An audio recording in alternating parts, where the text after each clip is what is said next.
Hey guys, welcome to my channel. In this video, I'm going to show you guys how to make a scale model. So just so we have a background of why we provide scale models. So for things like furnitures or electric fans or cabinets or stuff like that, we can basically just make a prototype, which can be of true size. But since a building is much larger in scale, what we architects do is we provide a scale model. So aside from the renders, we have this physical, tangible item that people can actually interact with on a more deeper level. So the basic tools that you'll need for making scale models would be at least a cutter. You could use scissors, but I prefer using cutters because it helps you make a more precise cut. You can also get X-Acto knives depending on how thick the material you're cutting is. I would also advise getting steel ruler. The reason being is they're more durable and they're more straight than plastic rulers are. Plastic rulers, the cutter tends to slide onto the ruler, plastic ruler, so it starts getting damaged. I would also advise getting triangles. You can get your typical 45-degree and 60-30 degree, or you can get an adjustable one or whatever suits your preferences. You'll also need a compass, and you can also get a cutting mat. Okay, cutting mats are good for, like, if you have what I have here, a very nice table that you don't want to cut up. You can use a cutting mat. That way you can protect the surfaces. But you can also use surfaces that are like glass or ceramic tile. They won't, or not ceramic tile, sorry, glossy tiles, because the blade won't cut through them. And of course you'll need a type of adhesive. So it really depends on what kind of scale model you're making. Some people would like to use super glue, some other people would like to use wood glue, other people would just use tape. So it all depends on what you're making. Okay, and some additional items. Of course, a pencil or any sort of writing utensil, and if you have this kind of pencil, you'll of course need a sharpener, and maybe some coffee to stay awake. So those are all the basic things you will need, the basic tools you will need to make a scale model. Okay, the materials you'll need will vary. There are different kinds of boards we can use. There's sinter board, there's illustration boards, there's acrylic boards, all types of boards. You can even just use paper, depending on the kind of scale model you're making. There's also different kinds of plastics. You can also use wood, actually. But for this particular scale model, I'm going to be using cardboard. So we got a lot of things delivered this past month. So I had a lot of cardboard that I just cut up that I can use for making scale models. Got a bunch. Prepared everything. So I like to get everything prepared before I start making a scale model. So this intro is getting a bit long. Okay, and also, of course, you have to know what you're going to make. So I did make a quick doodle here, right here. Okay, quick sketch. Obviously, this is a very, very, very, very rough drawing, but all of the measurements I completed in my head, so I know that this is a house that can possibly be made in the future. But this is just a rough sketch that I made. So it's nice to have the plan, of course. It's nice to have the plan printed. That way you can use that as your reference to what scale you're going to make. But if you weren't able to print it, you would have to draft it yourself. So I already have most of the idea in my head. And I went ahead and started drafting parts of it on this board. Okay. So I only drafted the two elevations and parts of the roof, so we can get started here. And some things that you want to take note of if you're going to manually draft the plans and elevations on cardboard is make sure you're very well aware of the measurements on your ruler. So there was a point while I was drafting this where I was using the end instead of the beginning of the ruler. And I found out that at the end of this particular ruler, so I was using the centimeters, it isn't exact, so it's actually 35 or 305 millimeters. So that extra 5 millimeters really threw me off. So you should be very well aware of what's going on with every tool you're using, especially if you're using a cutting board. So this is where I'm particularly safe. I like to make, as you can see, what I'm cutting up is a lot bigger than the cutting board, so I like to make sure that I'm not cutting my table. So you have to be aware of a lot of things, and of course you're dealing with a sharp object, so always be safe. Now it's a bit dark, so I would advise another thing you might need is extra light. You want to have everything illuminated in front of you, that way you won't have so much trouble trying to cut on the lines. Okay, so I'm going to go ahead and start cutting this up.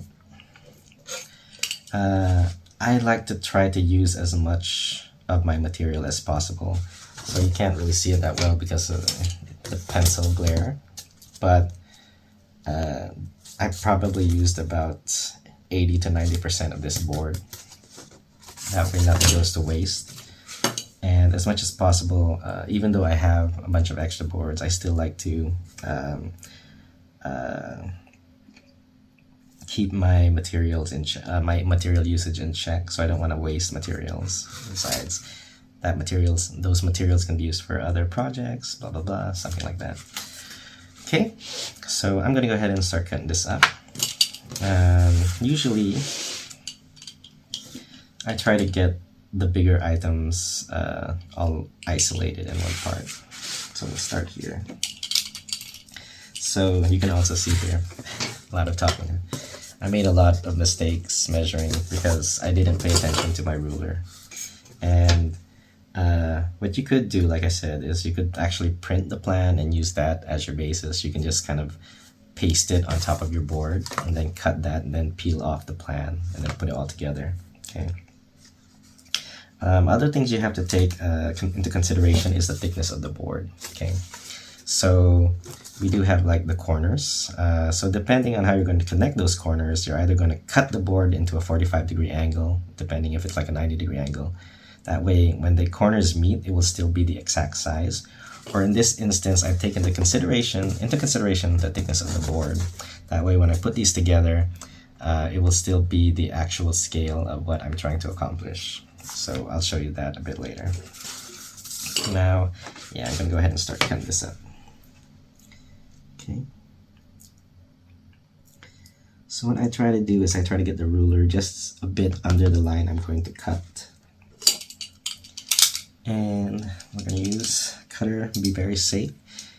You want it to be at an angle. And make sure all of your fingers are behind the ruler. And try to keep the blade as straight up as possible. Okay. Make sure all of the things you're cutting are on the surface of your cutting mat. Okay. And you don't want to try to get everything in one clean cut, If necessary, just keep overlapping and overlapping until you get the cut done. Okay, so there. Now I have my board.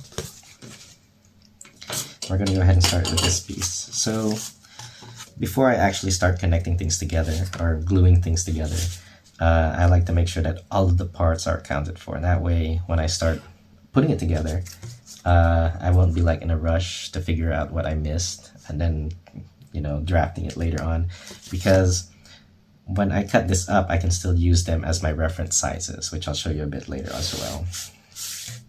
Okay, so I'm going to go ahead and continue cutting the front elevation first. So like I mentioned, I only made two of the elevations, the front elevation and the right side elevation. And we are going to be using those two sides to create to draft the other sides as well, the rear and the left side. Okay, so set this up.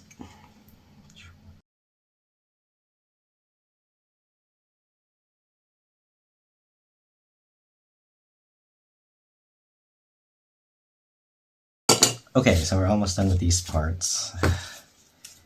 If you've never worked with cardboard, making a scale model out of cardboard is a bit of a challenge.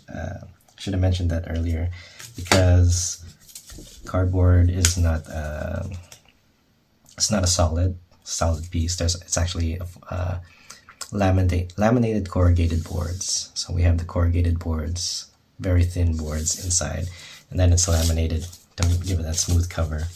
It's good for packaging and making boxes, but scale models, I've only done this like out of cardboard maybe once in the past, and I told myself I didn't want to do it before or do it again. But since that's what I have to work with, you know, it's really a test of patience. So another thing I wanted to point out is right here. So I'm going to start working on the windows, but they have like a curve. They're arched windows. So you don't want to try to cut them. You don't want to try to just arch them, you know. What you want to try to do is kind of break it down into parts. That way, when you do cut it, it'll be easier to just tear it right off. Just like that. Kind of think of it like a pizza, I guess. The best way to describe it, I suppose. Yeah. And then, so as you can see, every time I press down on the cardboard, it kind of flattens because of the softness of the material. But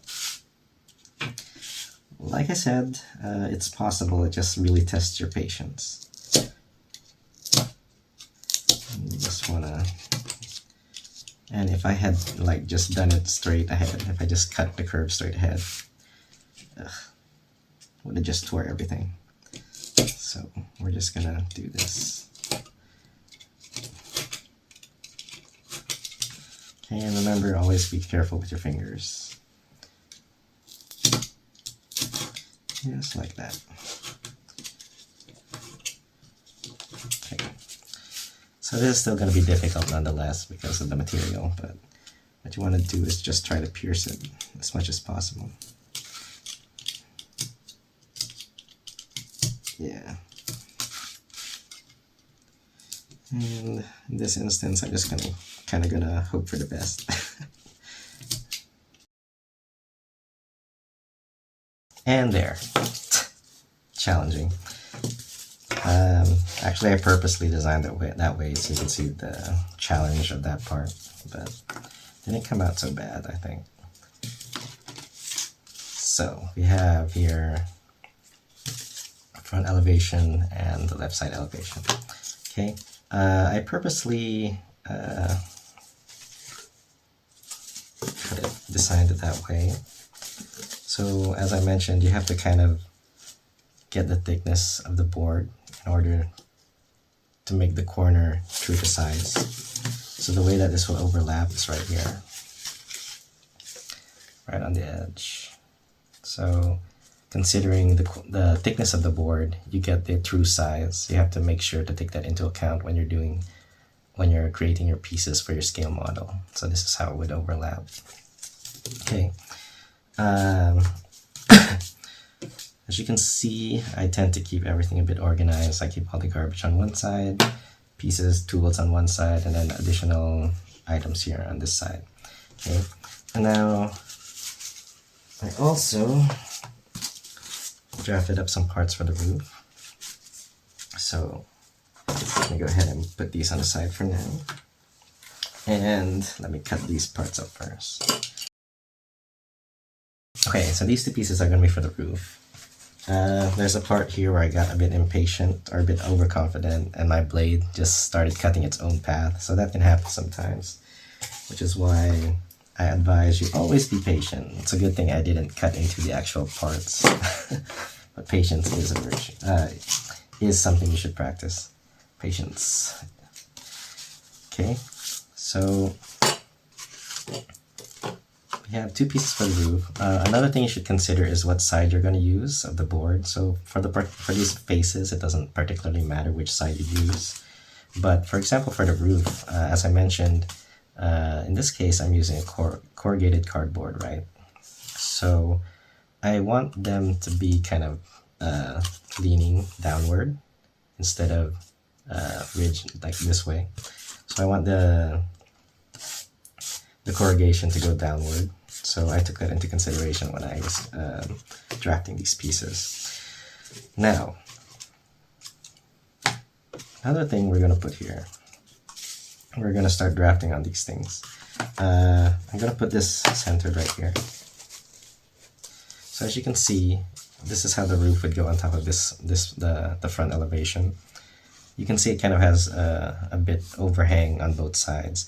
So I also took into consideration the eaves of the roof. And of course, if there's overhang on those sides, there would also be overhang on these sides. So this is where the roof would go on top, right? And you'll find here that I've considered adding overhang as well here. So we have eaves, okay? So now I'm gonna go ahead and draft lines.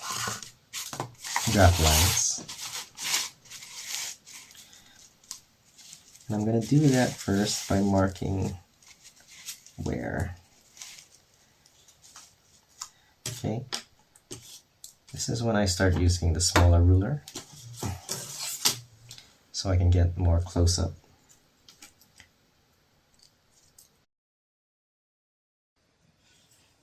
Okay, so I take, even though I already pre-measured it, I still take actual measurements because when you start cutting it, there are things that could happen that can change the measurement ever so slightly. So you want to take actual measurements to make sure that you're getting the right measurement you need to get.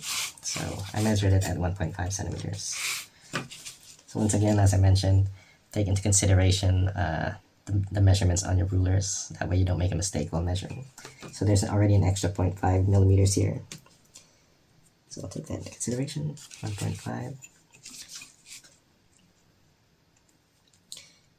0.5. And then same on the other side.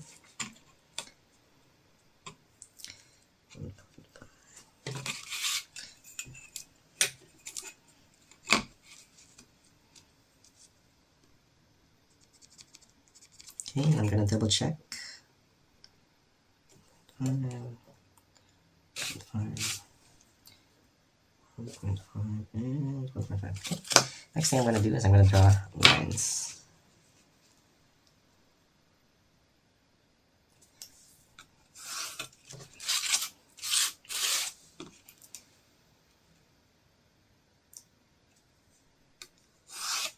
Okay, so now I have my references there. Should double check. So since these pieces are roughly the same size, they should be the same size. I'll just use these lines again for my reference here.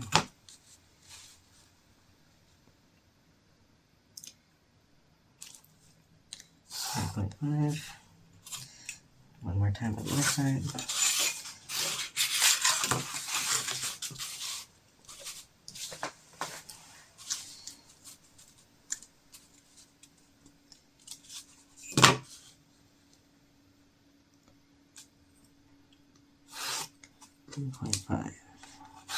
Oops, ruler moved. Okay.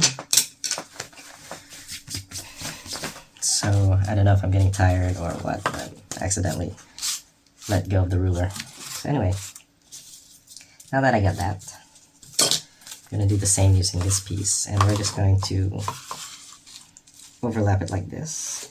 Okay. That way we can see up to where exactly it goes, which is right there. Okay. Do the same on the other side. Go ahead and put it over here.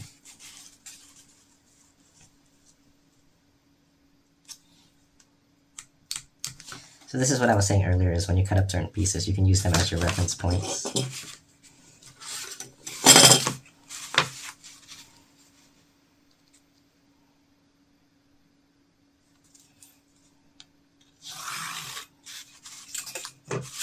That would be where it overhangs. We can also measure it to make sure.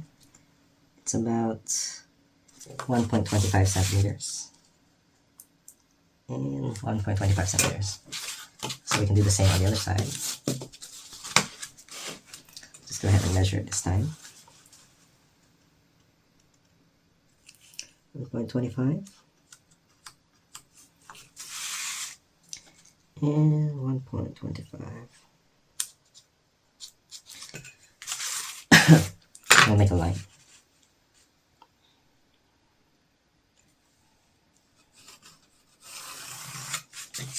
There we go. Perfect.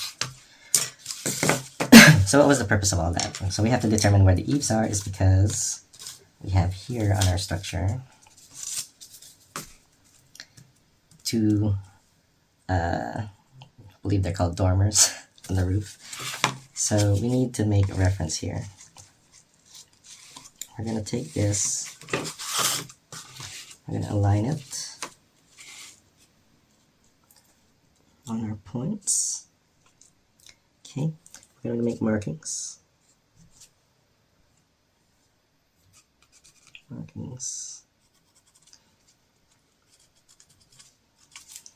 And these are portions we need to cut off. Alright, so at this point I'm going to go ahead and use the right triangles. I'm going to go ahead and align this with the line as best as possible, right? I'm going to take my second triangle and my pencil.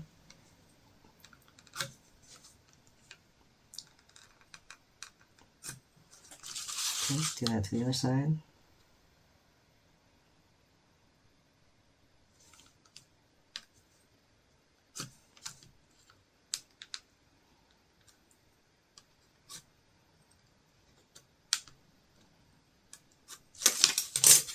Okay, and I'm going to cut those off, and you'll see why in just a second.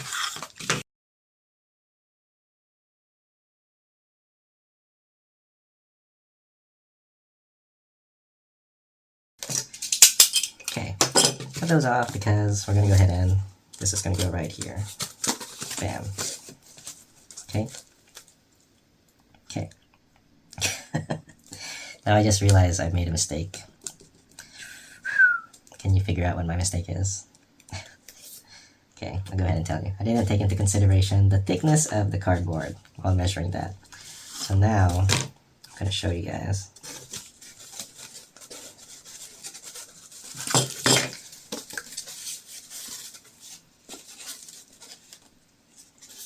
I'm going to align the corners.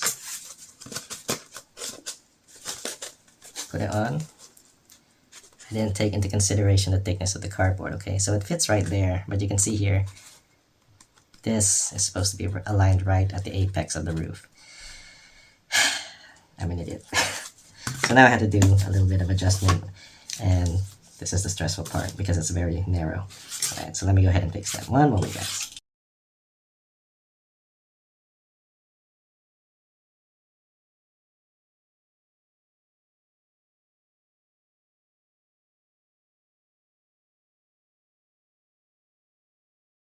Okay, so when it's a bit thin, it's a bit hard to hold the ruler on top of it. So what you can do is actually take another piece of the same thickness and put it on top, or put it next to it, sorry. And then you can hold it into place like that. So hopefully it won't slide away from me. But you still have to be very careful. So now, this time when we put it together,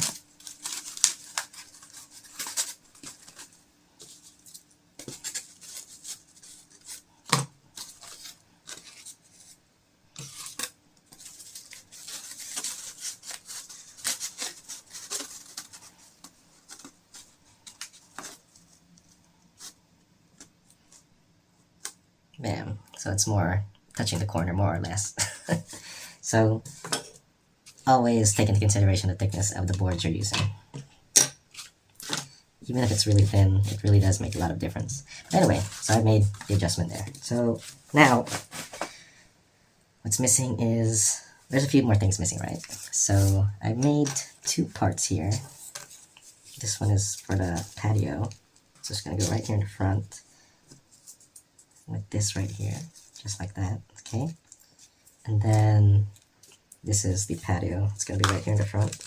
So that's why you can see here the door is a bit elevated, because there's an elevated platform. It goes right there, right? And then after that, we need the parts up here. So I have like these portions right here. So if this was a true model, a true scale model, what I would actually do, so for these dormers, I would actually cut this open and make the roof go all the way down. But since we're just kind of making a quick presentation tool, I'm not gonna do that because it's a lot of work. We're just gonna make it really simple so you guys can see how to put together a scale model. Okay. But anyway, we have these parts down. Now I'm going to make the left side and rear elevations.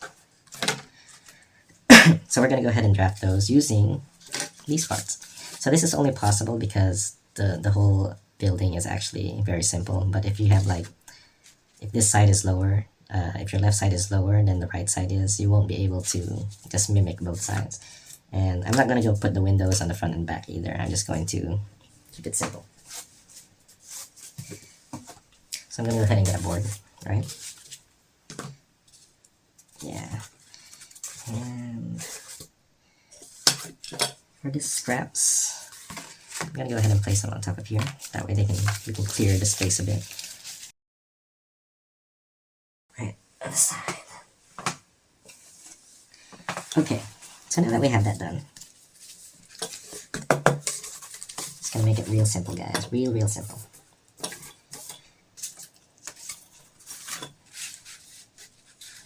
I'm gonna take the elevation that I made and lay it right here.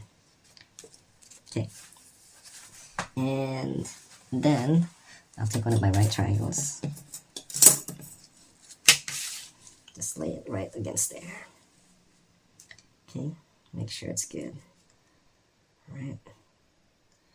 Yeah. Make sure it's good. Good.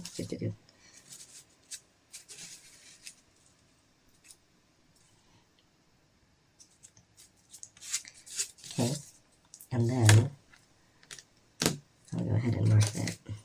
Oh shucks, I moved. Damn. Okay, we'll make this different. Let's go ahead and put this here. So that's the hard part about plastic rulers, they just keep sliding. But I'll go ahead and put the right triangle here, and this time around what I'm gonna do is take a metal ruler. Hopefully it doesn't slide. Just place it right there. Yeah, okay. Then I'm gonna draw a line. There we go. Good. Double check. Perfect. Okay, another way we could do this is we can simply just mark the points right there. Okay, I'm gonna measure that side, both sides. Make sure it's all good. Okay.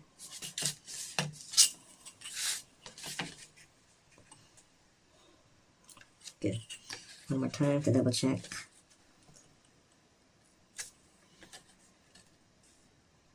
Okay. And now I'm gonna go ahead and make a line.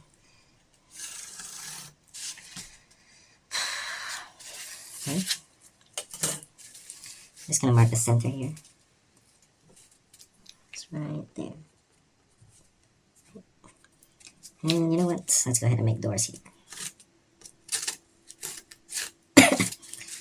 Okay, oops, didn't trace.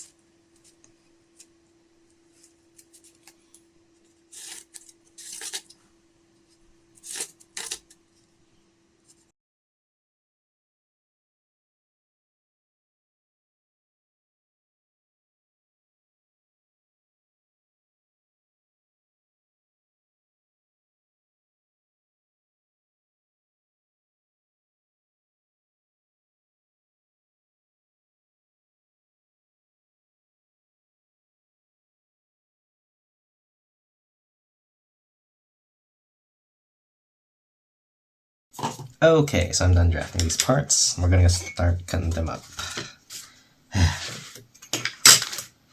Let's go ahead and do this. What time is it, man? takes so scale models, man, they take time. It's actually interesting because like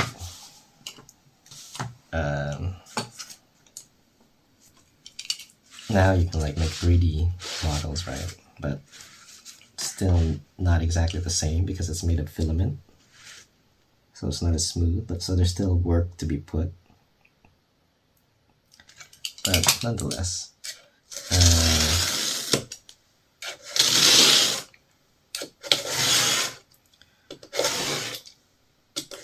the point that I'm trying to make is like sometimes making a scale model, like people will request for one, but they expect it to be cheap. But it takes a lot of effort to make a good scale model. Like for example, this one, even though I'm not using expensive materials, the hours that you put into it is still a lot. So you should still, you know, show respect to yourself. If you know that you can give good output despite the hardships, then there's no shame in life. You shouldn't be ashamed of asking for the price that you feel is, you know, that you deserve.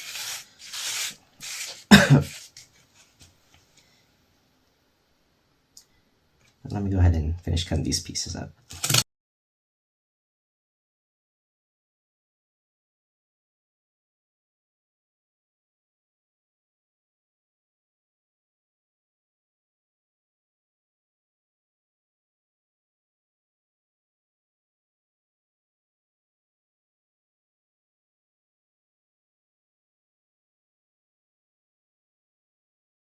And now we're going to put it together. Okay. So we're going to go ahead and take each of the pieces.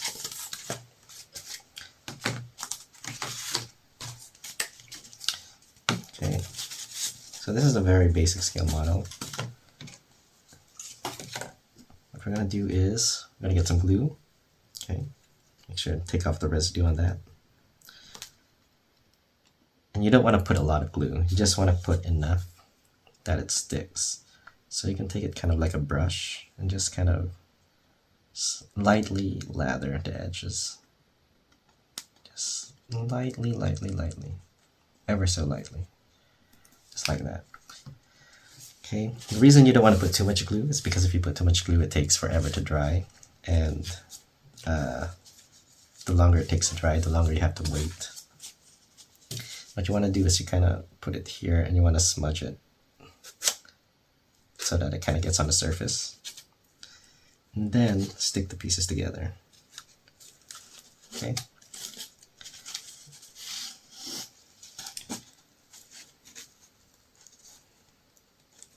Just like so. Okay, of course you're gonna have to hold them for a while till you're sure that they're stuck together.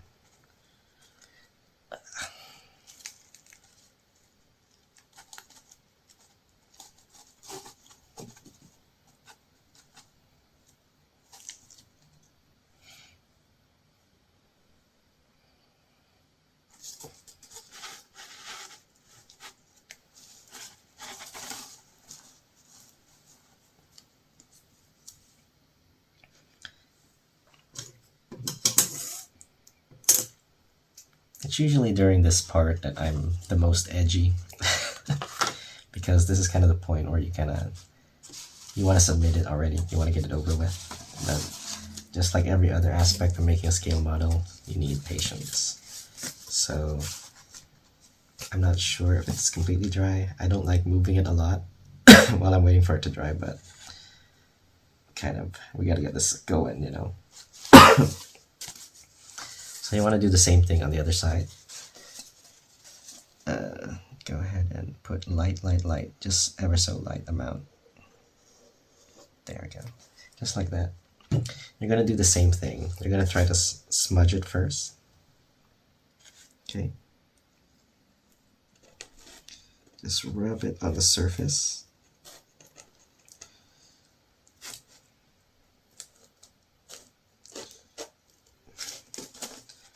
Okay, and try to get it to stick together.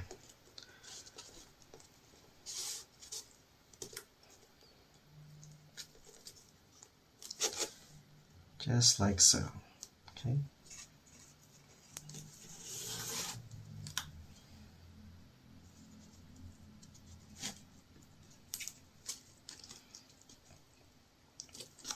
Once again, you want to give that a moment to dry. Okay, so now that we have both those sides pretty okay, or at least as good as it's gonna get. Another technique that I do, if like I can't really watch over it, is I just put tape over the surfaces, and then I take off the tape after it dries.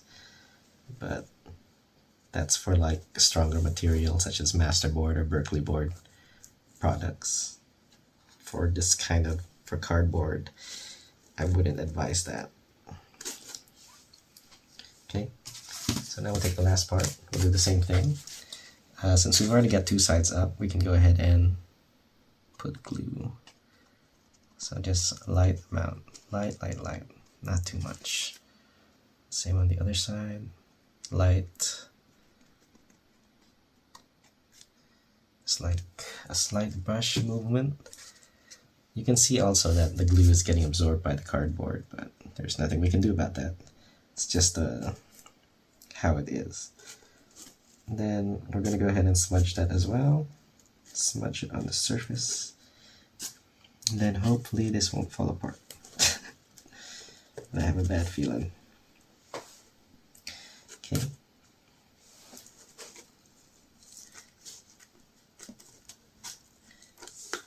And there goes the one part.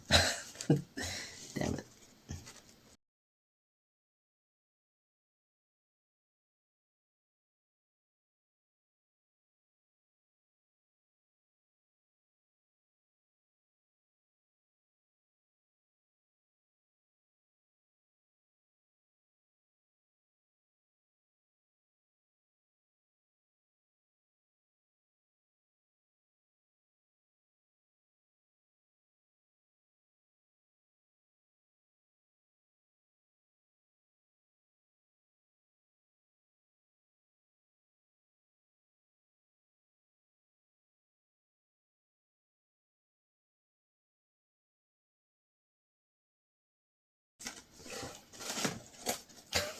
Jerk. You jerk. You freaking jerk. I can't believe you. Can't believe you did that. Gosh, I hate you.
So this little thing right here took around 3 hours.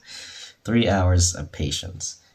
I actually kept myself well together while making this. Every time I make scale models, I always make some sort of mistake. You can also see in like the parts where the parts that I fast forwarded, that there were some things that I forgot to make, parts that I forgot to cut. Then there was also the error in the size of one of the other parts. Even up to now, it's still falling apart because the glue isn't fully dry. So you have to be really patient when making scale models. But overall, I also kept my kept my composure. Because when I do make scale models, there are definitely times where I just like tear up a bunch of parts that I already made out of frustration because it's driving me crazy. And that's normal. I think that's normal. Unless you're a saint, then bless you. But it's definitely normal that you're gonna freak out a few times while trying to build perfect scale model. Even right now, I feel like throwing this across the room because it's still falling apart despite all my efforts. But yeah, that's how to make a scale model. So all you need are the tools, you need your floor plans, you need your materials, and lots and lots and lots of patience. I'm gonna go ahead and destroy this off camera while yelling profanities. But I hope you enjoyed this video. I hope you guys always take care, and I hope we can always better ourselves. Until next time, bye bye.